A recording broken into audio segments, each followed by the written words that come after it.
Female reproductive system, ऐसे फिर से ह्यूमन रिप्रोडक्शन, जिसमें कि हम लोग जनरल रिप्रोडक्शन क्या होता है ह्यूमन में, उसके बाद फिर मेल रिप्रोडक्टिव सिस्टम कंप्लीट कर चुके हैं। लास्ट क्लास में स्पर्मेटोजेनेसिस, स्पर्म का फॉर्मेशन कैसे होता है, क्या लॉन्ग प्रोसेस है, सारा डिस्कस कर चुके हैं। और आज जो हम लोग डिस्कशन करने जा रहे हैं वो है फीमेल रिप्रोडक्टिव सिस्टम, उसका फिर ऊजेनेसिस और भी बहुत सारा चीज़ आएगा। तो फर्स्ट ऑफ ऑल, अगर आप हमारे इस ई ज्ञान यूट्यूब चैनल पे बिल्कुल नए हैं तो आप चैनल को सब्सक्राइब कर लीजिए, ये बिल्कुल फ्री ऑफ कॉस्ट है, क्योंकि यहाँ पर हम लोग डॉक्टर्स बनाते हैं। और अगर आप लोग को डॉक्टर बनना है तो डेफिनेटली आपको हमारे साथ ज़रूर जुड़ना चाहिए, क्योंकि यहाँ पर जो हम लोग देखेंगे, ये जो पीछे देख रहे हैं ये 2D इमेजेज है। हम लोग 2D के साथ साथ 3D में भी देखेंगे, जो कि आपके दिमाग का पूरा एक एक पोर्शंस क्लियर हो जाएगा कि हम पढ़ क्या रहे हैं ओरिजिनली। तो फर्स्ट ऑफ ऑल, हम लोग का जो आज है, तो हम लोग का जो आज जो हम लोग डिस्कस करेंगे फीमेल रिप्रोडक्टिव सिस्टम, लेकिन उससे पहले थोड़ा सा अपने गाइड के बारे में जान लीजिए। दिस इज त्रिभुवन कुमार भारतीय, मतलब मैं BSc in biotechnology, MSc in zoology, BEd, MEd, biology teacher in VVHSSS, government of Assam, NET 3 times qualified and SET North East qualified, more than 10 years of teaching experiences, 3 books on environmental education, 12 research papers in international journals with Scopus Index। ऐसे ये सारा चीज़ आप सभी को जानकारी मिल जाएगा जब आप लोग डॉक्टर्स बन जाएंगे, और अच्छे तरीके से ये सारा काम, बुक लिखना, रिसर्च पेपर पब्लिश करना, न्यू वैक्सीन से न्यू मेडिसिन, न्यू ट्रीटमेंट्स का तरीका खोजना, ये सब भी आप भी जान जाएंगे हमारे साथ साथ। Let us start. आज जो बारी है हमारी वो है फीमेल रिप्रोडक्शन की। तो फीमेल रिप्रोडक्टिव सिस्टम में ये तो हम लोग का 2D इमेजेज है, ये सारा चीज़ को एक एक करके अच्छे तरीके से हम लोग देखने वाले हैं अभी, ठीक है। तो यहाँ पर एक एनिमेशन है फीमेल रिप्रोडक्टिव सिस्टम का, ये एक सिंपल एनिमेशन है, मैं अभी आप लोगों को दिखला रहा हूँ डिटेल एनिमेशंस, और वो एनिमेशन नहीं, एक तरह से कहें कि वो हम लोग का 3D मॉडल है। Now you can see this one, दिख रहा है मेरे पीछे, ये इसे हम लोग 3D मॉडल कहते हैं, क्योंकि जब पहले जानते थे, जब पहले देखते थे, एक सिंपल सा दिखता था, हमें लगता था 2D। अभी कुछ देर पहले भी जो देख रहे थे हम लोग 2D इमेज, वो 2D काफ़ी सिंपल सा दिख रहा था, लग रहा था कि सीधा ही है, लेकिन इन ओरिजिनल ये होता ऐसा है। जैसे कि और 2D 3D में डिफरेंस मैं पहले मेन रूप से बता दूं डॉक्टर्स, कि ये 2D 3D में होता क्या है कि 3D ओरिजिनल फॉर्म में, इन ओरिजिनल हमारे बॉडी के अंदर होता कैसा है हमें वो पता चलता है, ताकि जब हम लोग रियल में डॉक्टर बन जाएंगे, सारा ट्रेनिंग हमारा कंप्लीट हो जाएगा, डॉक्टर के बारे में सीख जाएंगे, पढ़ लेंगे, MBBS डॉक्टरी कर लेंगे, तो जब मेडिकल कॉलेज में जाएंगे MBBS में, तो काटना चाहिए कुछ और कटेगा कुछ और नहीं, ओरिजिनल में हम लोग सीखेंगे ही। फॉर एग्जाम्पल्स, ये जो 2D मॉडल हम लोग देखते थे तो कुछ और दिखता था, ये है 3D।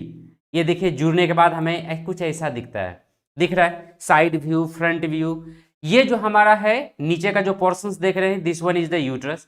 ओरिजिनली जब हम लोग देखते थे 2D इमेज देखते थे तो कुछ ऐसा सीधा दिखता था, लगता था कि ये ऐसा होता है, लेकिन इन ओरिजिनल ये ऐसा नहीं, ऐसा होता है कि एक पार्टिकुलर एंगल पे झुका हुआ रहता है। जो लोअर पोर्शन जो कि अप्रॉक्स 10 सेंटीमीटर होता है, ये है भेजिना का पोर्शन, फिर ये है सर्विक्स, और ऊपर में यूट्रस। ऐसे आप लोग सोचते होंगे कि ये यूट्रस बहुत बड़ा स्ट्रक्चर होता है, लेकिन ये इन ओरिजिनल जब ये प्रेग्नेंट बॉडी का नहीं होता, एक सिंपल अगर होता है तो हेन मुर्गी के अंडे से थोड़ा सा बड़ा साइज का होता है, लेकिन प्रेगनेंसी के टाइम इसका साइज थोड़ा सा बड़ा हो जाता है। This one is the female reproductive system main organs, ठीक है। So let us come in the 2D structure now. तो ये एनिमेशंस, इसी चीज को हम लोग 3D में अभी देख रहे थे, ठीक है डॉक्टर्स। Late us move. तो अब हम लोग इसमें थोड़ा सा आगे बढ़ते हैं और देखते हैं कि होता क्या है। तो फीमेल रिप्रोडक्टिव सिस्टम मेन रूप से कंपोज्ड ऑफ 2 पोर्शंस। पहला है प्राइमरी सेक्स ऑर्गन, जिसमें कि हम लोग ओवरीज, मेन रूप से जो ओवरी है फीमेल रिप्रोडक्टिव सिस्टम का, उसे हम लोग प्राइमरी सेक्स ऑर्गन, अभी हम डिटेल देखेंगे। उसका सेकेंडरी सेक्स ऑर्गन, ये 2 चीज से मिला के बनता है फीमेल रिप्रोडक्टिव सिस्टम। इन मतलब जैसे कि मेल रिप्रोडक्टिव सिस्टम जब हम पढ़ रहे थे तो वहां पर भी 2 ऑर्गन था, एक प्राइमरी सेक्स ऑर्गन, दूसरा secondary sex organ. Primary sex organ क्या था मेल रिप्रोडक्टिव सिस्टम में? स्क्रोटम के अंदर पेनिस, जिसे हम लोग टेस्टिस, जिसे हम लोग गोनाइड्स भी कहे, क्योंकि वहां पर स्पर्म का फॉर्मेशन हुआ। सेकेंडरी सेक्स ऑर्गन में इजैकुलेटरी डक्ट वगैरह है, सेमिनल वेसिकल, पेनिस, स्क्रोटम, ये सब सेकेंडरी सेक्स ऑर्गन में हमारा आया। वैसे फीमेल रिप्रोडक्टिव सिस्टम में भी अलग अलग है। तो जो हम लोग का ये जो स्ट्रक्चर देख रहे हो, ये देखो ओवरीज, ये प्राइमरी सेक्स ऑर्गन है, जहां पर कि एग या ओवम का सेकेंडरी oocyte का फॉर्मेशन होता है। और जो यहां पर जो देख रहे हो डॉक्टर्स, ये जो स्ट्रक्चर है लिगामेंट, ये अटैच रहता है। ऐसे अभी जो 3D मॉडल भी देखे वहां पर लिगामेंट को नहीं लाया गया। यहां पर देख लो, ये ओवरी लग रहा है कि ये ओवरी ऐसे ही लटका हुआ है इस बॉडी कैविटी में, लेकिन ये ओरिजिनली ऐसा लटका हुआ कभी रहेगा क्या? ये कहीं ना कहीं से जुड़ा हुआ रहेगा। ये है एम्पुला रीजन, ये है फिम्बरी, जिससे कि इस तरीके से फिंगर लाइक प्रोजेक्शन से पकड़ा हुआ रहता है, ठीक है। लेकिन ये डायरेक्टली ऐसा नहीं होता, ये अलग अलग प्रकार के लिगामेंट से फीमेल बॉडी से जुड़ा हुआ रहता है, तो जो कि हम लोग एक एक करके देखते हैं। तो ये जो लिगामेंट है इसे मिजोब्रियम कहते हैं। उसके बाद यहाँ ये पोर्शन से जो अटैच रहता है ये लिगामेंट अलग नाम है। ये जो लिगामेंट, एक ये भी लिगामेंट देख रहे हैं, ये है राउंड लिगामेंट ऑफ यूट्रस, ये यूट्रस के पास है। ये है ल्यूमेन कैविटी, दिख रहा है डॉक्टर्स, ये है ल्यूमेन कैविटी, ये है एम्पुला, ये है इस्थेमस, ये पोर्शन जो है इसे इस्थेमस कहा जाता है। उसके बाद ये है फिमरी, जो फिंगर लाइक प्रोजेक्शंस होता है। ये तीनों को मिला के यूटेराइन ट्यूब हम लोग कहते हैं, ये तीनों स्ट्रक्चर को मिला के। अब ये नीचे जो स्ट्रक्चर है ये है मिजोवेरियम का पार्ट, ये जो चारों बगल से लगा हुआ है ये है भी मिजोवेरियम का पार्ट, और ये है मिजोवेरियम ओवरऑल कहें तो। और ये जो पोर्शन है इसे ओवेरियन लिगामेंट कहते हैं, जिससे कि ये ओवरी मतलब ये जो स्ट्रक्चर है इससे जो लगा हुआ है this is the ovarian ligament. बोले तो डिफरेंट डिफरेंट टाइप के लिगामेंट से ये ओवरीज कनेक्टेड होता है, क्योंकि पूरा का पूरा खोखला होलो स्ट्रक्चर नहीं है हमारा बॉडी ल्यूमेन, होलो नहीं होता। और कुछ नहीं अगर होता तो फैट ग्लोब्यूल्स तो जरूर रहता है। अभी हम लोग इसका सर्जरी वाला वीडियो भी देखेंगे, दोनों लेप्रोस्कोपिक व्यू भी देखेंगे प्लस ओपन सर्जरी भी देखेंगे, जो कि खोल के सर्जरी किया जाता है। वहां पर ये सारा चीज क्लियर हो जाएगा, सारा ऑर्गन्स को हम लोग सही तरीके से देखेंगे। ये तो हो गया इसेंशियल पार्ट में, जो कि मेन प्राइमरी सेक्स ऑर्गन है। जो सेकेंडरी ऑर्गन होता है जिसे हम लोग एसेसरी भी कहते हैं, उसमें भेजिना है, एक्सटर्नल ओ सर्विक्स है, और इसके बाद ये इंडियोमेट्रियम, मायोमेट्रियम, ये सारा चीज अभी डिटेल में हम लोग देखने वाले हैं। ठीक है स्टूडेंट्स, लेट अस मूव। ये एक फीमेल रिप्रोडक्टिव सिस्टम का एनिमेशन, इसे ध्यान से देखो। जो अभी हम तुम लोग को 3D स्ट्रक्चर में दिखलाने की कोशिश किया गया, इस एनिमेशन में भी क्रिस्टल क्लियर आगे और पीछे सभी जगह से हो जाए। This portion is cervix. चलो यहां पर क्लियर नहीं भी हो रहा है तो हम फिर से दिखला रहे हैं इसको, ठीक से देखो। ये तो मूविंग है, मूविंग स्ट्रक्चर है, थोड़ा एनिमेटेड ये भी है। यहां पर देख लो, अगर सामने की पोर्शन से देखते हो ये जुड़ के कि किस तरीके से जुटा हुआ रहता है, दिख रहा है अच्छे तरीके से। You have to see clearly, क्योंकि किसी भी प्रकार का कंफ्यूजन अपने में नहीं रहे। दिख रहा है डॉक्टर्स, फ्यूचर डॉक्टर्स, क्लियर है? चलो यहां से स्ट्रक्चर देख लिए तो दिस वन इज द, पता है, ओवरीज। उसके बाद ये है मिजोब्रियम जो देखे जिससे कि कनेक्टेड है। चलो मैं ऊपर की ओर करके दिखला रहा हूं इस तरीके से, तब अच्छे से क्लियर होगा। ये है फिमरी, फिर ये है एम्पुला, ये है वेजिना, ये है सर्विक्स, ये है यूट्रस। और ये जो कनेक्टेड है डायरेक्टली ऐसे ना होके ये अलग स्ट्रक्चर से जुटा हुआ रहता है। Come to our main points, let us move. अब यहां पर एक साइड व्यू, वर्टिकल सेक्शंस, यहां पर पूरा का पूरा बॉडी का वर्टिकल सेक्शन लिया गया है, जो कि ये फिगर में तुम लोग देख रहे हो, वर्टिकल सेक्शन है ये। यहां पर जो है इसे फेलिपियन ट्यूब कहेंगे। This one is the ovary. Vertical side view, vertical side view है। अभी जो हम लोग देख रहे थे ये 3D नहीं है, ये 2D है। फिर भी अलग अलग एंगल से जब देखेंगे, 2D में तो 3D में तो ऑलरेडी अभी तुरंत देखें, आगे भी चल के अलग अलग देखेंगे।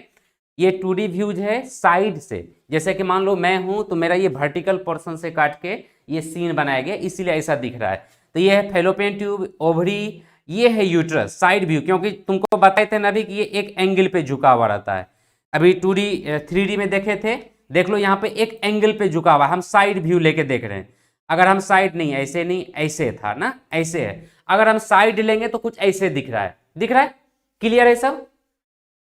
बिल्कुल, यहां पर कहीं पर कंफ्यूजन है। और अगर कहीं पर कंफ्यूजन रहता है स्टूडेंट्स तो डायरेक्टली पूछ लिया करो, ठीक है? डायरेक्टली पूछ लेना है, नीचे चैट बॉक्स क्वेश्चन पूछने के लिए ही बना हुआ है, तो पूछ लिया करो। तो ये देख लो ये स्ट्रक्चर, ये साइड व्यू, जैसे कि मैं हूं, मान लो ऐसे मैं मेल हूं, फीमेल नहीं, हाँ। तो जब ऐसे वर्टिकल स्ट्रक्चर काटेंगे तो ये ऐसा दिखेगा। तो फिर यहाँ पर यही है साइड व्यू। तो साइड व्यू में देखो एक एंगल पे झुका हुआ है, ये आगे का जो ये वेजिना का है portions, labia minora, clitoris, vagina का ओपनिंग, लेबिया मेजोरा, एनस, ये पीछे का पोर्शंस, ये एनस पोर्शन है जो कि डेफिकेशन में काम आता है। ये है कोकिक्स जो कि हमारा वर्टिब्रल कॉलम लगा हुआ है एसेप्ट, और ये सार्कम, फिर है ये सर्विक्स, ये पोर्शंस जहां से कि कनेक्टेड है, और ये है रेक्टम। और ये जो पोर्शन आगे वाला पोर्शन ये है यूरिनरी ब्लैडर, ये है सिम्फाइसिस प्यूबिस, प्यूबिक सिम्फाइसिस, जो कि डिलीवरी के टाइम में ये फैलता है, एक्सपेंड करता है और वहां से चाइल्ड बर्थ होता है। राइट, चलो हम लोग आगे देखते हैं इसका। तो ओवरी जो कि हमारा मेन रूप से मेन प्राइमरी सेक्स ऑर्गन है, ठीक है। तो क्या होता है, ovaries are the primary female sex organ that produce the female gamete and several steroid hormones. मतलब ओवरीज ये मेन रूप से प्राइमरी फीमेल सेक्स ऑर्गन है जो कि female gamete plus several steroid hormone को भी बनाता है। दिस वन ओवरी, मतलब यहां पर इसका the ovaries are located one on each side of the lower abdomen, मतलब लोअर एब्डोमेन में दोनों तरफ में एक अटैच्ड रहता है, ठीक है। तो यहाँ पर प्राइमरी सेक्स ऑर्गन जो है female sex organ that is the ovary, इसका दो फंक्शन हो गया, एक हो गया मेन रूप से गोनेट का फॉर्मेशन और दूसरा हो गया मतलब कंस्ट्रक्टिव में, और दूसरा हो गया हार्मोनल हार्मोन का सिक्रेटरी फंक्शंस, ठीक है। तो ओवरीज में गैमेटिक फंक्शन और दूसरा इंडोक्राइन फंक्शन, जो गैमेट का फॉर्मेशन कर रहा है उसे गैमेटिक फंक्शन हम लोग बोलेंगे, और जो इंडोक्राइन फंक्शन जहां पर कि अलग अलग गोनेडल हार्मोन सेक्स हार्मोन का फॉर्मेशन कर रहा है उसे हम लोग इंडोक्राइन फंक्शन बोलेंगे, ठीक है। यहां तक क्लियर है सभी का? चलो, अगर यहां तक क्लियर है तो ये पोर्शंस देखते हैं। ओवरी में ये एक लेप्रोस्कोपिक व्यूज है, पर इसे देख लो फिर हम बताते हैं। ये लेप्रोस्कोपिक व्यू है, होता है ना जो होल करके एक पाइप जैसा स्ट्रक्चर होता है, उसी में माइक्रो मतलब ये कैमरा लगा हुआ रहता है, उसी में सीजर वगैरह सब लगा हुआ रहता है, और ये बाहर से एक होल करके ये ओपन, ये लेप्रोस्कोपिक व्यू है, मतलब ये सर्जरी है बट ओपन सर्जरी नहीं है। एक छोटा सा होल किया जाता है, उसी से पाइप का स्ट्रक्चर घुसाया जाता है और उसके पहले कार्बन डाइऑक्साइड भर दिया जाता है ताकि हमारा कैविटी है ल्यूमिनस कैविटी वो एक्सपेंड हो जाए, और उसके बाद उसमें ऑपरेशन कंडक्ट किया जाता है बिना चीरा फाड़ा, मतलब एक लगाया जाता है और इसमें ज्यादा सिलाई भी नहीं किया जाता है। देख रहे हो? चलो मैं हट जाता हूं, मेरे से ये ढक रहा है, तो अच्छे से देखो किस तरीके से ब्यूटीफुल सर्जरी किया जा रहा है। जब तुम लोग सर्जन बनोगे, एमबीबीएस करके निकलोगे, तो ये तुम लोग को करना है, इसलिए डरना नहीं है students. You have to become a doctor, और डॉक्टर के लिए ये सब एक आम बात है, तो तुम लोग के लिए भी ये सब आम बात होने वाला है। तो ब्यूटीफुल सर्जरी है जो कि आगे चल के तुम लोग करोगे, यहाँ पर डॉक्टर वाली फीलिंग्स आना चाहिए, और जब फीलिंग्स आएगा डॉक्टर्स वाला तभी डॉक्टर बनने में थोड़ा मजा आएगा और लगेगा कि नहीं डॉक्टर बनना चाहिए। कहीं पर भी एनर्जी घटना नहीं चाहिए, ठीक है, कहीं पर भी इमोशंस घटना नहीं चाहिए, लगातार पढ़ते रहना है, ताकि डॉक्टर तो बनना ही है। और ये जो देख रहे हो यहाँ पर अभी वीडियो में, यहाँ ओरिजिनल में तुम्हें अपने हाथों से करना है, ठीक है। चलो, each ovary is about 2 to 4 centimetre in length, मतलब इसका जो लंबाई होगा 2 to 4 centimetre, connected to the pelvis wall and uterus by ligaments. अलग अलग प्रकार के लिगामेंट से यूट्रस और पेल्विक से कनेक्टेड रहता है ये ovary. Each ovary is covered by thin epithelium which encloses the ovarian stroma, मतलब ये थिन ओवेरियन एपिथेलियम से कवर्ड रहता है ओवरी, जो कि ओवेरियन स्ट्रोमा को कवर अप करता है, ठीक है। ओके, तो अब आते हैं हम लोग ओवेरियन स्ट्रोमा, जिसको ये कवर करके रखता है। तो ओवेरियन स्ट्रोमा को यहाँ पर देख लो। ओवेरियन स्ट्रोमा दो पार्ट से बना हुआ है। एक होता है पेरिफेरल पार्ट जो कि बाहर की ओर है, ये जो देख रहे हो बाहर की ओर, उसे हम लोग पेरिफेरल कॉर्टेक्स कहेंगे, और अंदर की ओर उसे हम लोग इनर मेडुला कहेंगे। और डॉक्टर्स अगर हम लोग एक रफ डायग्राम बनाएं तो ये देखिए ओवरी जो कि कनेक्टेड है, ये है मेजोबेरियम। तो जो बाहर का पोर्शन है ना, जो बाहर वाला पोर्शन है, ये पोर्शन ये कहलाएगा कॉर्टेक्स, ओवेरियन कॉर्टेक्स, और जो सेंट्रल वाला पोर्शन है ये ओवेरियन मेडुला हम लोग कहेंगे, मतलब अंदर वाला पार्ट, ठीक है। तो इसी में अलग अलग पार्ट्स, अलग अलग पोर्शंस बना हुआ है। जैसे अब ऐसे ये पूरा का पूरा प्रोसेस लगातार ओवरीज में चलते रहता है प्रत्येक मंथ में, मतलब प्रत्येक मेंस्ट्रुअल साइकिल में वंस लेफ्ट साइड में होता है तो अगले बार में राइट साइड से एक बन के रिलीज होता है। यहाँ पर देख लो प्राइमरी फॉलिकल, ये जो बन रहा है प्राइमरी फॉलिकल है, उसके बाद ग्रोइंग फॉलिकल्स होता है, फिर इसमें एग सेल है, एग सेल, फिर फॉलिकल्स, इस तरीके से ये टाइम के साथ मैच्योर फॉलिकल ये हो गया ये वाला, उसका प्रोटेक्टिव सेल्स ये है एग, फॉलिकुलर सेल्स ये ओवुलेशन, यहाँ से एग रिलीज हो गया, ये इम्प्टी फॉलिकल्स है, और इम्प्टी फॉलिकल जो हो गया तो उसको हम लोग कहेंगे कॉर्पस ल्यूटियम, जो कि देख रहे हो फिगर्स में, और उसके बाद कॉर्पस ल्यूटियम रिग्रेशन, और लास्टली ये व्हाइट स्ट्रक्चर के साथ ये खत्म हो जाता है। ये इसके अंदर में, ओवरी के अंदर में, ये सारा डिटेल अभी और भी आने वाला है, ठीक है। ओके, तो ओवेरियन कॉर्टेक्स की अगर हम लोग बात करते हैं तो क्या होता है, the ovarian cortex is a region just deep to the tunica albuginea, मतलब जो बाहर का कवर है ना ट्यूनिका एल्बुजिनिया, उसके जस्ट अंदर के पार्ट का, मतलब ओवरी के बाहर की पोर्शन, मतलब बाहरी एरिया को हम लोग कहेंगे ट्यूनिका एल्बुजिनिया के जस्ट अंदर जो है उसे ओवेरियन कॉर्टेक्स कहेंगे, ठीक है। It consist of ovarian follicles surrounded by dense irregular connective tissue that contains collagen fibres and fibroblast like cells called stromal cells, मतलब यहाँ पर कोलेजन फाइबर्स वगैरह रहता है और फिब्रोब्लास्ट लाइक सेल्स रहता है जिसे कि हम लोग स्ट्रोमल सेल्स कहते हैं, ठीक है। Now coming to the ovarian medulla, जो अभी हम बोले अंदर वाली पार्ट, जैसे कि ये फिर से मैं स्ट्रक्चर बना रहा हूं, ये जैसे ये ओवरी है तो बाहर का पोर्शन जो हुआ वो कॉर्टेक्स एल्बुजिनिया के जस्ट, ट्यूनिका एल्बुजिनिया के जस्ट नीचे वाला पोर्शन कहलाएगा कॉर्टेक्स, और अंदर वाला पोर्शन जो है ये है मेडुला, ठीक है। तो मेडुला क्या है, ovarian medulla is deep to the ovarian cortex, मतलब ओवेरियन कॉर्टेक्स के अंदर में जो है वो है tunica ovarian medulla. The border between the cortex and medulla is indistinct, मतलब ये जो कॉर्टेक्स और मेडुला के बीच में जो बॉर्डर होता है वो क्लियर नहीं होता, इनडिस्टिंक्ट होता है। ऐसे बस तुम्हें मैं ये समझाने के लिए यहाँ पर बताया हूँ कि अंदर और बाहर की पोर्शन, लेकिन ऐसा ये क्लियर नहीं बना हुआ रहता है जिससे कि तुम कह सकते हो कि ये डिस्टिंक्ट है, अलग अलग पोर्शन देख के पता चलेगा, बस ऐसा होता है।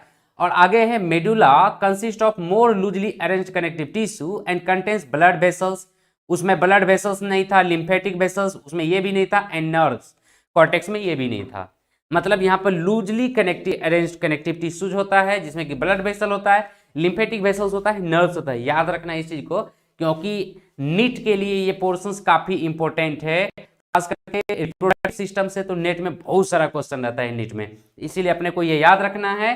Now coming to the supporting ligaments, जो हम बोले ना कि ओवरी जो कनेक्टेड रहता है, अटैच रहता है, तो वो कौन कौन सा लिगामेंट है, एक नंबर में है ब्रॉड लिगामेंट, दूसरा है मेजोवेरियम और तीसरा है ओवेरियन लिगामेंट, ठीक है। तो ये जो बहुत लंबा सा स्ट्रक्चर अभी कुछ देर पहले भी हम देख चुके हैं 3D मॉडल में भी, ये जो बड़ा सा लंबा सा स्ट्रक्चर जो देख रहे हैं पूरा का पूरा जो कनेक्टेड है बॉडी में, पूरा का पूरा एम्प्टी नहीं है, कुछ देर पहले हम लोग लेप्रोस्कोपिक व्यू देखे थे, वहां पर भी ये देखे थे, ये जो पोर्शन है इसे ही हम लोग कहेंगे मेजोवेरियम। उसके बाद मतलब ये पूरा का पूरा ये चारों बगल का जो पोर्शन है दैट इज द मेजोवेरियम, ठीक है। और ये है ओवरी मेन रूप से। उसके बाद मेजोवेरियम से कनेक्टेड हो गया हमारा, इधर कहां पर लिखा हुआ है, ये देखो cervix, uterus, plane of section B,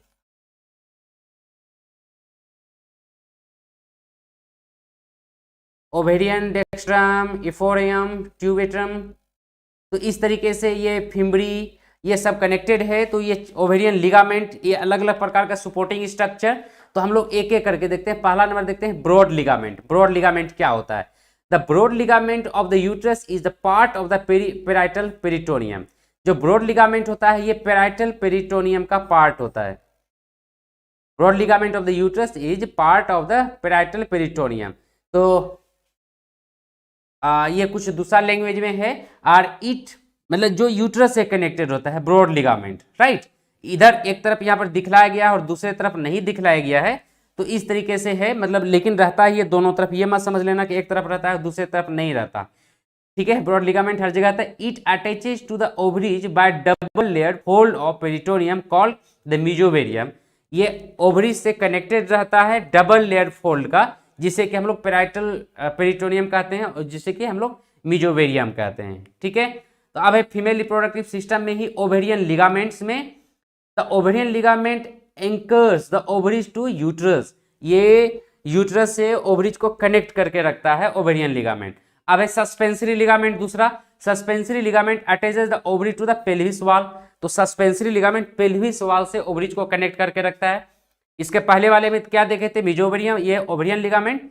जो कि ओवरीज को यूट्रस से कनेक्ट करके रखता है, जो अभी बैक वाला पोर्शन में देखे थे, फिर से हम बैक जाके देख रहे हैं डॉक्टर्स। ये देख लो ब्रॉड लिगामेंट यहां पर देख रहे हो, उसके बाद दूसरा है ओवेरियन लिगामेंट, उसके बाद तीसरा है suspensory ligament. Suspensory ligament pelvis से कनेक्ट करके रखता है। अब है बारी हमारा हाइलम की। तो हाइलम क्या होता है? ई ovaries contains a hilum the point of entrance and exit for blood vessels and nerves. ये जो पोर्शन है ये पूरा का पूरा हम यहाँ पर बना रहे ऊपर में, ये देखो जैसे ये ओवरी है, ये जो पोर्शन है जहां से कि नर्व्स आता है, नर्व्स मतलब आर्टरी और वेन, ये देख रहे हो पोर्शन यहाँ पर जो आ रहा है जा रहा है, ये जो पोर्शन लगा हुआ है इसे ही, तो कहां से जा रहा है? इस पोर्शन से, है ना, जो कि बॉडी से कनेक्टेड है, तो इसके अंदर से जो गया हुआ है इसे ही हम लोग हाइलम कहते हैं। याद रखना है इस चीज को, ठीक है। अब हम लोग हिस्टोलॉजी में the germinal epithelium that is surface epithelium is a layer of simple epithelium, ठीक है। मतलब जर्मिनल इपिथेलियम जो कि सरफेस इपिथेलियम एक लेयर होता है सिंपल इपिथेलियम का, जो कि क्यूबॉइडल होता है, that covers the surface of the ovary, जो कि ओवरी के सरफेस को कवर करता है। माइंड इट, ये जो जर्मिनल इपिथेलियम लिखा हुआ है एक सरफेस इपिथेलियम है।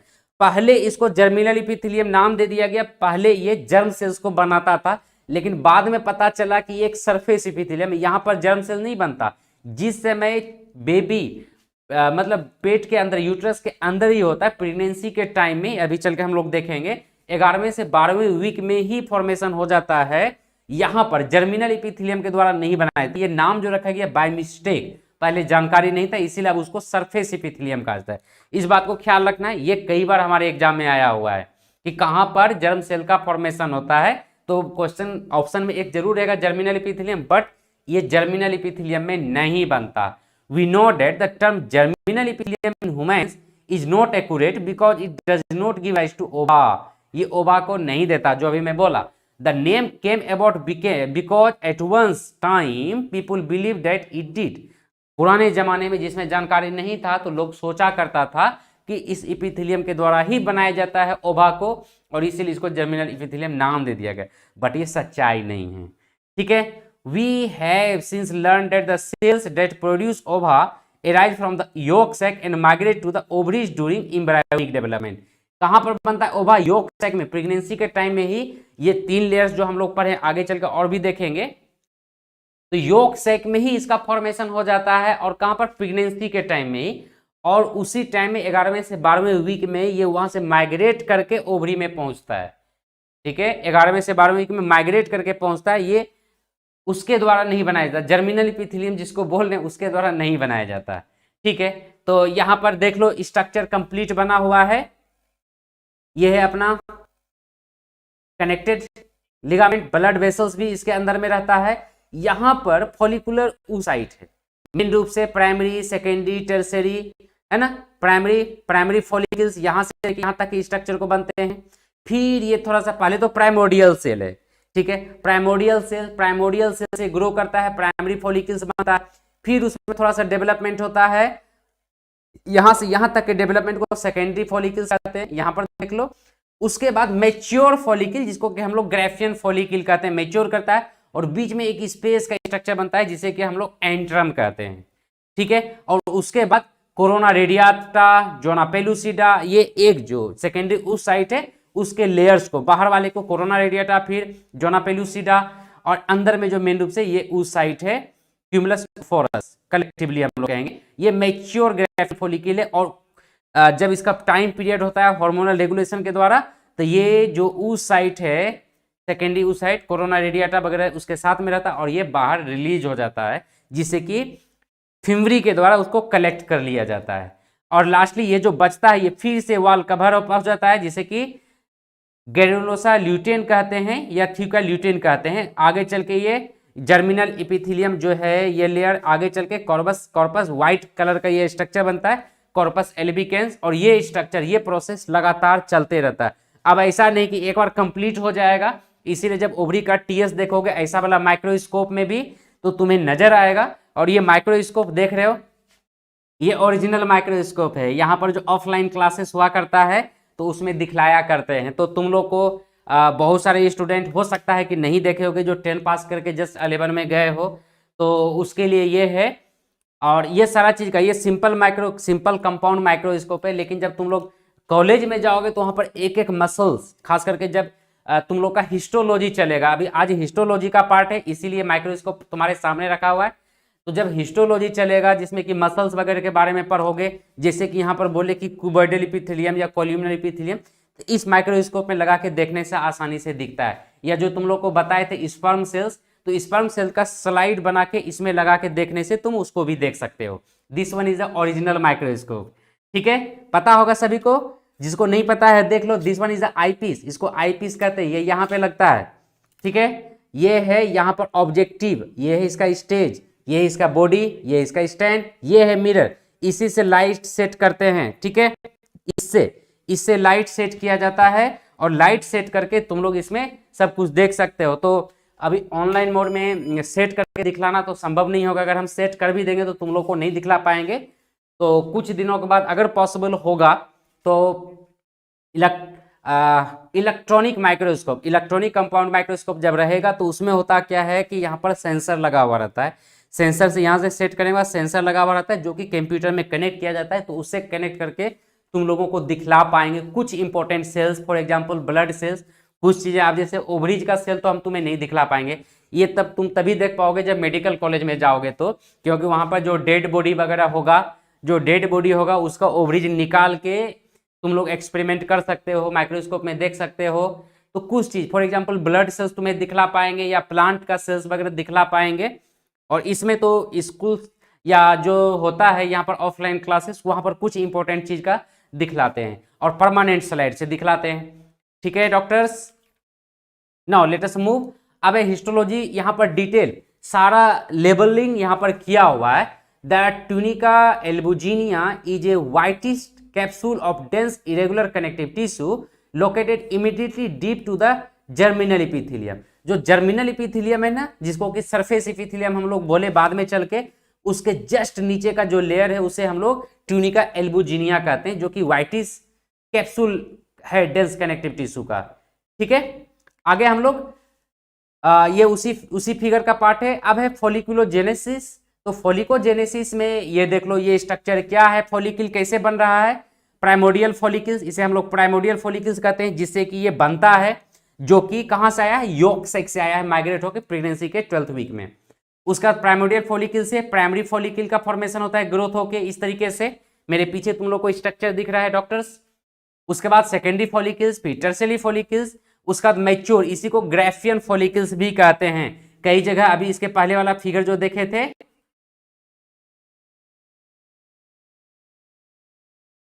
ठीक है, तो ग्राफियन फॉलिकल्स भी कहते हैं। उसके बाद यहां पर रिलीज हो जाएगा और जो बचेगा कॉर्पोरा रेडियाटा, कॉर्पोरा ल्यूटियम, और यह है कॉर्पस एल्बिकेंस, जो कि येलो लाइक स्ट्रक्चर होता है।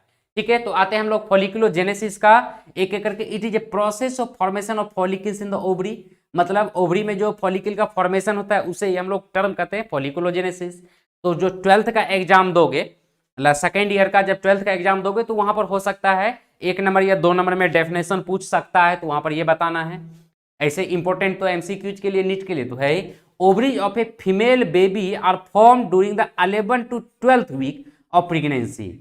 ठीक है, मतलब ओवरी जो होता है फीमेल बेबी का 11वां से 12वां वीक में प्रेगनेंसी, किसका, माँ की प्रेगनेंसी के टाइम में, मतलब जिस समय वो प्रेग्नेंट, उसकी माँ प्रेग्नेंट थी, बेबी की माँ प्रेग्नेंट थी, उसी समय फॉर्मेशन हो जाता है, ना कि बच्चे की प्रेगनेंसी के टाइम में। ठीक है, मतलब जिसमें बेबी चाइल्ड उम्र में ही होती है, उसी समय 11वें से 12वें वीक में बन जाता है। तो स्टूडेंट्स तुम लोग को बताए थे, जिस समय की मेल रिप्रोडक्टिव सिस्टम पढ़ रहे थे, तो उसमें बताए थे कि किस समय टेस्टिस का फॉर्मेशन होता है, बताएगा कोई?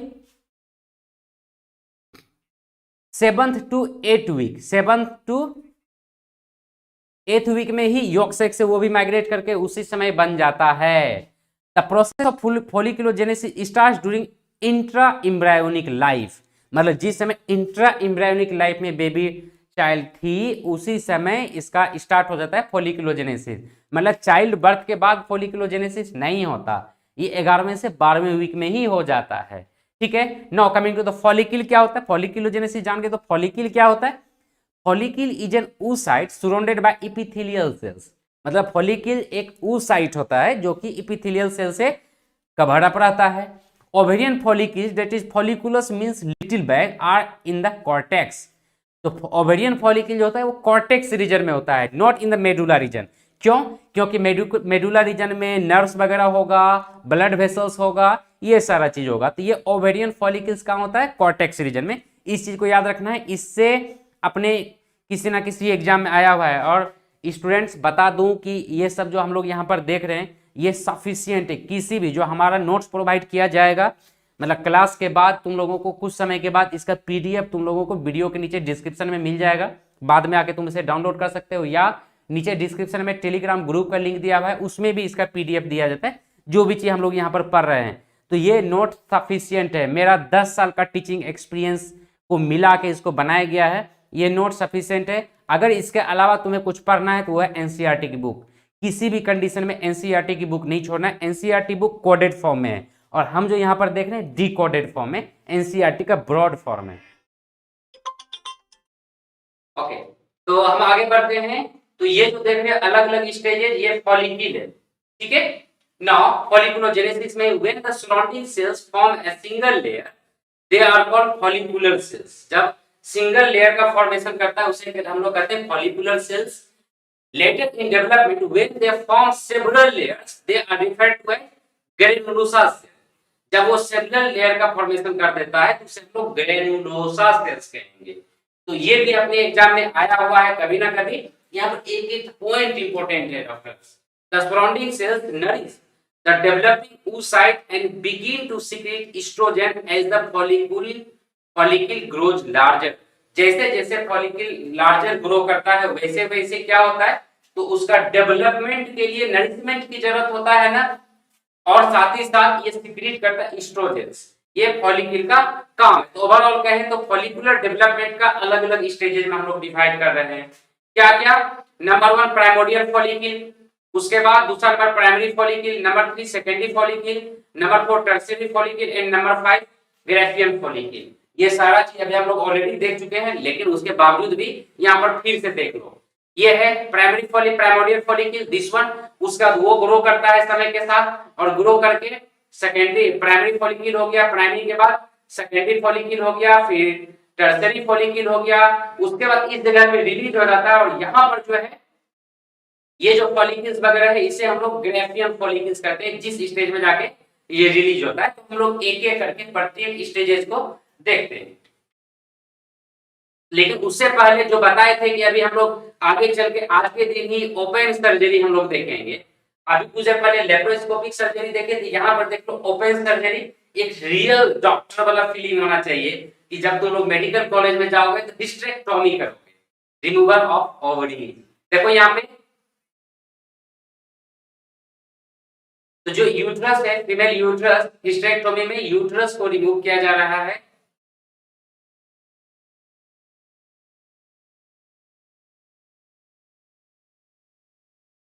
ये तो यहाँ पर व्यू है, तुम लोग यहाँ पर वीडियो के फॉर्म में देख रहे हो। आगे चल के कुछ दिनों के बाद जब तुम लोग डॉक्टर बन जाओगे तो ये चीज तुम्हें अपने हाथों से करना है। ये एक्सपेरिमेंट नहीं है, ये रियल ऑपरेशन है। ये रियल ऑपरेशन थिएटर का है व्यू जो कि तुम लोग को करना है। Okay, coming to the folliculogenesis, a mature graphian follicle is a large fluid-filled follicle that is ready to rupture and expel its secondary oocyte, a process known as ovulation. क्या है? A mature, जब follicle mature करते हैं उसे हम लोग graphian follicle कहते हैं। एक लार्ज fluid-filled follicle होता है जो कि रेडी होता है रप्चर करने के लिए, और वो रप्चर करता है और सेकेंडरी oocyte को रिलीज करता है। Corpus luteum, yellow body contains the remnants of a mature follicle after ovulation. जब ओवुलेशन हो जाता है तो जो स्ट्रक्चर बचता है उसे हम लोग कॉर्पस ल्यूटियम कहते हैं, जो कि येलो बॉडी होता है।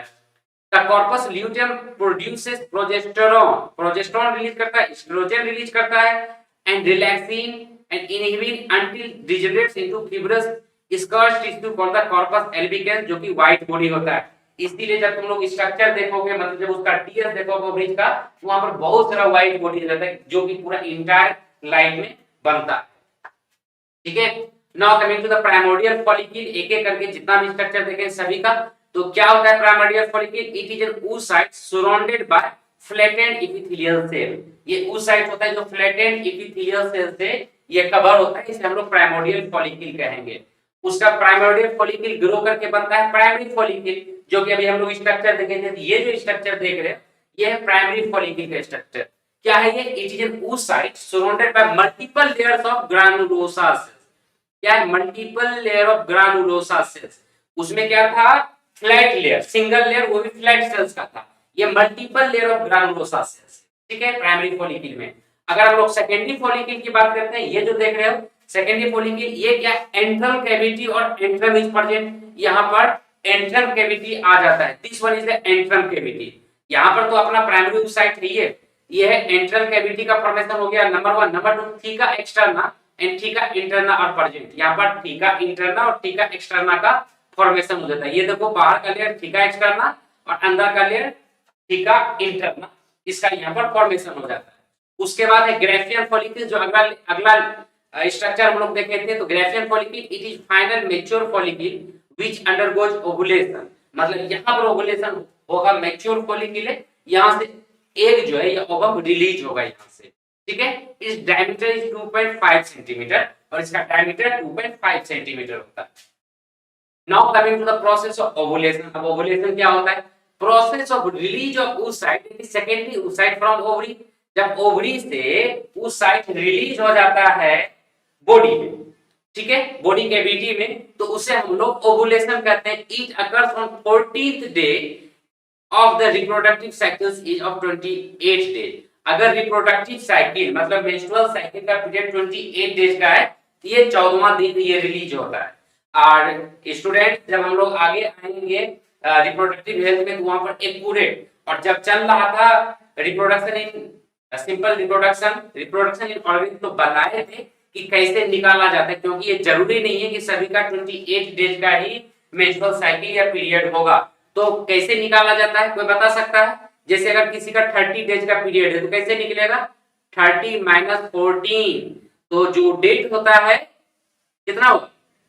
16th डे, तो 16वां दिन ओवुलेशन होगा। ये है पीरियड ऑफ ओवुलेशन। जब हम लोग रिप्रोडक्टिव हेल्थ चैप्टर पढ़ने लग जाएंगे, इस चैप्टर के बाद होगा, उसमें और भी कई सारा तरीका है, कई सारा मेथड है, जिससे कि पता चले, फीमेल आइडेंटिफाई कर सकते हैं कि किस दिन उसका ओवुलेशन हुआ है, ओवम रिलीज हुआ है। ये सारा कई सारा प्रोसेस आगे चलकर हम लोग देखेंगे, ठीक है। तो वही चीज ovulation occurs 14 days before the onset of next menses. जो नेक्स्ट मेंसेस स्टार्ट होने वाला उसका 14वां दिन, मतलब 14 दिन पहले होता है। For example if menstrual cycle is of 35 days, then 35 - 14 21वां दिन ओवुलेशन होगा। ये ऐसे करके आगे भी चलेगा। अब now coming to the hormonal regulation of folliculogenesis. जो हमारा फॉलिकुलोजेनेसिस है उसका हार्मोनल रेगुलेशन कैसे होता है, तो यहाँ पर ऐसे स्टूडेंट्स हम लोग नेक्स्ट क्लास में ये सारा चीज को फिर से और भी डिटेल में हार्मोनल रेगुलेशंस वगैरह देखेंगे, और ये ऑलरेडी हम लोग देख भी चुके हैं। क्या होता है हार्मोनल रेगुलेशन में? हाइपोथैलेमस जो कि ब्रेन का पार्ट है, हाइपोथैलेमस रिलीज करता है जीएनआरएच, ठीक है।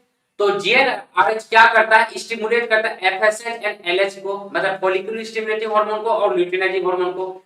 ऐसे ये हम लोग ऑलरेडी एक बार डिस्कस कर चुके हैं, लेकिन फिर भी आज हम लोग डिस्कस करते हैं। और तो क्या होता है, ये एफएसएच और एलएच यहाँ से रिलीज होता है और ये मूव कर जाता है ओवरी के पास में जाता है, और वहां से जो ओवरी के ऊपर एक्ट करता है। ये स्ट्रक्चर देख रहे हो मेरे पीछे, चलो मैं हटता हूं, तुम लोग अच्छे तरीके से देखो, इसे एक बार तुम लोग देख लेना क्लियर। यहाँ पर सारा step A to Z clearly दिया हुआ है। क्या होता है यहाँ पर? एफएसएच स्टिमुलेट करता है ओवरीज को, तो ओवरी क्या करता है? ओवुलेट कर देता है। एफएसएच वहां से ये एक बैलेंस बनता है, एफएसएच और ये। तो growing follicles, initial development of ovarian follicles हो गया। तो इस तरीके से यहाँ से जो हार्मोनल रिलीज होता है कॉर्पस ल्यूटियम के द्वारा, कौन कौन सा हार्मोन है? Oestrogen, progesterone, relaxin and inhibin, ये सारा हार्मोन्स रिलीज होता है। उसके बाद फेजेस ऑफ मेंस्ट्रुअल साइकिल, ये भी हम लोग आगे चल के इन डिटेल डिस्कस करेंगे। तो डॉक्टर्स आज के लिए इतना ही। फ्यूचर डॉक्टर्स, हमारे फ्यूचर डॉक्टर्स, तुम लोग जुड़े हुए रहो, हमारे प्रत्येक क्लासेस को ज्यादा से ज्यादा शेयर करो, ताकि तुम्हारे साथ में और भी स्टूडेंट्स जुड़े हमारे इस चैनल के साथ में। इससे पहले हम लोग का अभी इसी चैनल पे ई ज्ञान पे net and ET national eligibility test का एक तैयारी करवाया जाता है जो कि असिस्टेंट प्रोफेसर के लिए होता है। और तुम लोग का जो नीट है, नीट की तैयारी अभी तक में मेरे द्वारा बोले तो तिरुवनंतपुर भारती द्वारा ऑफलाइन मोड में होता था। अब इस साल से हम लोग ऑनलाइन मोड में आए हैं और पिछले 10 साल का टीचिंग एक्सपीरियंस है, मोर देन 10 इयर्स का टीचिंग एक्सपीरियंस है। I am biology teacher in BBHSS government में आसाम, ठीक है, गवर्नमेंट टीचर हूँ। 3 बुक पब्लिश है एनवायरमेंटल एजुकेशन के ऊपर, more than 12 research papers international journals. Google Scholar में जाके मुझे सर्च कर सकते हो, गूगल पे मेरा नाम डालोगे आ जाएगा, मेरे बारे में और भी ज्यादा डिटेल्स आएगा। रिसर्च पेपर जो कि अलग अलग रिसर्च पेपर पब्लिश है इंटरनेशनल जर्नल्स में। तो जो रिसर्च पेपर होता है ना, रिसर्च आर्टिकल्स, रिसर्च थीसिस वगैरह जो होता है वो गूगल स्कॉलर में मिलता है, तो वहां पर जाके भी मुझे सर्च कर सकते हो। बोले तो बहुत ही एक्सपीरियंस है और इस एक्सपीरियंस को तुम लोगों को यूज करना है डॉक्टर बनने में। और आगे चल के तुम लोग से मिलने वाले हैं, जब ऑफलाइन मोड में मिलेंगे तो मेडिकल कॉलेज में मिलेंगे या तो किसी ना किसी हॉस्पिटल में मिलेंगे, बिकॉज उस समय तक में तो हम बूढ़े हो जाएंगे, हो सकता है बीमार हो और तुम्हारे हॉस्पिटल में पहुंचेंगे इलाज करवाने के लिए। तो मैं तो हो सकता है नहीं पहचानूं तुम्हें क्योंकि ये ऑनलाइन मोड की क्लासेस है, लेकिन तुम मुझे जरूर पहचान जाओगे, ठीक है। तो फ्यूचर डॉक्टर्स, अगर किसी प्रकार का कोई कंफ्यूजन हुआ करे तो हमारा कॉन्टेक्ट नंबर है 7002219244। इसी पे हमारा टेलीग्राम भी है, व्हाट्सएप नंबर भी है। मैं प्रत्येक दिन अवेलेबल रहता हूँ शाम के टाइम में तुम लोगों का कॉल रिसीव करने के लिए। इस पे मैसेज कर सकते हो, कॉल कर सकते हो। और हमारे ई ज्ञान यूट्यूब चैनल को अगर सब्सक्राइब नहीं किया, बिल्कुल नहीं तो बिल्कुल फ्री ऑफ कॉस्ट से सब्सक्राइब कर सकते हैं। ये जो क्लास है इसका पीडीएफ तुम्हें नीचे डिस्क्रिप्शन में मिल जाएगा जब ये वीडियो अपलोड हो जाएगा तो। और टेलीग्राम का लिंक नीचे दिया हुआ है, उसमें तुम शामिल हो जाओ टेलीग्राम ग्रुप में, वहां पर भी इसका पीडीएफ दिया जाएगा। तो फ्यूचर डॉक्टर्स हम लोग मिलते हैं अगले दिन अगले क्लास में। Okay, bye bye.